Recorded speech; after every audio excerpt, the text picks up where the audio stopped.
نحمدہ ونصلی علی رسولہ الکریم اما بعد فاعوذ باللہ من الشیطان الرجیم بسم اللہ الرحمن الرحیم وقضى ربک الا تعبدوا الا ایاہ وبالوالدین احسانا صدق اللہ العظیم۔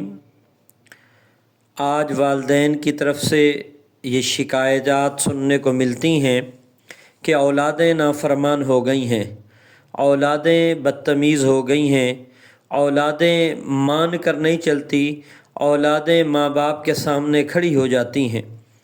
تو یہ وجہ کیا ہے کہ اولادیں نافرمان کیوں بنتی ہیں، اولادیں بدتمیز کیوں ہیں، اولادیں ماں باپ کے سامنے کھڑی کیوں ہوتی ہیں؟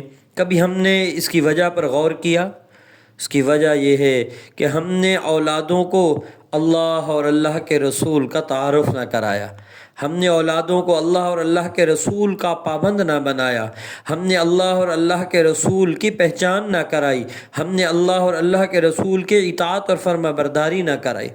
آج ہم نے اولادوں کو تھوڑے سے پیسے کے لالچ میں اعلیٰ ڈگریاں تو دلوا دیں، اولادوں کو اعلیٰ یونیورسٹیوں میں تو پڑھا دیا، ہم نے اولادوں کو اعلیٰ قسم کے اداروں میں تو بٹھایا، اور ہم نے اولادوں کو بیرون ملک اعلیٰ ڈگریوں کے لیے بھیجا۔ یہ والدین اکثر سننے میں آتا ہے کہ ہم نے اولادوں پر اتنا پیسہ خرچ کیا، اولادوں کو ڈگریاں دلوائیں، اولادوں پر اتنی محنت کی، اولادوں کو بیرون ملک بھجوایا، ہم نے خون پسینے کی کمائی ان پر لگائی، لیکن نتیجہ یہ نکلا۔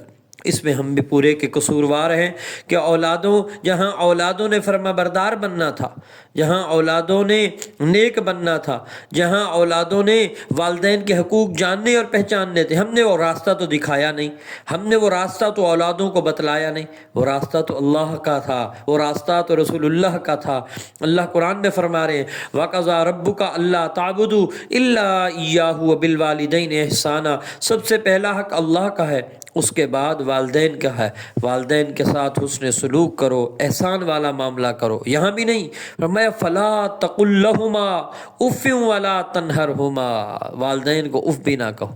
یہ تو اللہ نے بتلانا تھا۔ قرآن مجید کی تقریباً 18 آیات والدین کی عظمت اور شان پر ہے، اور اللہ کے نبی صلی اللہ علیہ وسلم کو والا راستہ دکھانا تھا، ان کے اطاعت اور فرما برداری والا دکھلانا تھا، وہ تو میں نے دکھلایا نہیں۔ اللہ کے نبی فرما رہے ہیں کہ رب کی رضا تو والدین کی رضا میں ہے، کہ والدین کو راضی کرو تو رب کو راضی کر پاؤ گے۔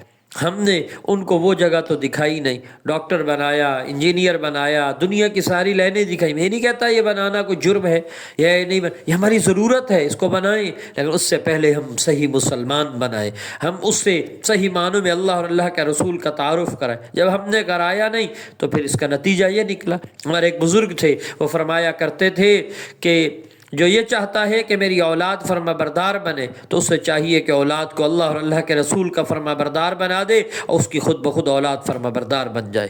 تو اللہ جل جلالہ امن والو ہم سب کو صحیح معنوں میں اولاد کی تربیت کرنے کی توفیق عطا فرمائے۔ وآخر دعوانا الحمدللہ رب العالمین۔